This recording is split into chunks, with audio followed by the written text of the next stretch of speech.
Angela and Peter, Part 3.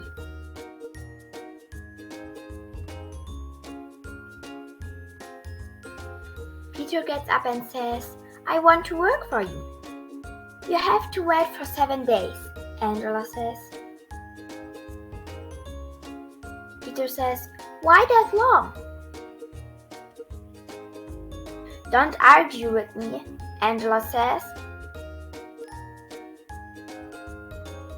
Peter says, Okay, do you want to go out with me?" Angela says, "Sure, where?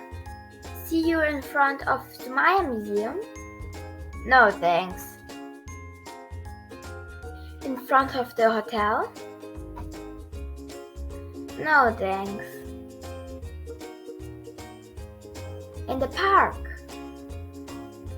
"Yes, sure."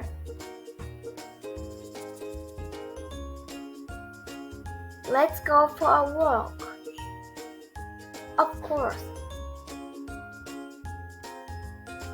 "Oh, Peter, is it a blue bird?"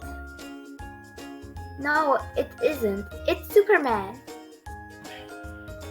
"Yeah, I'm Superman."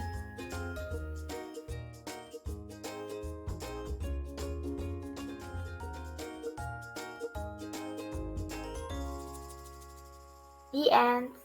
To be continued.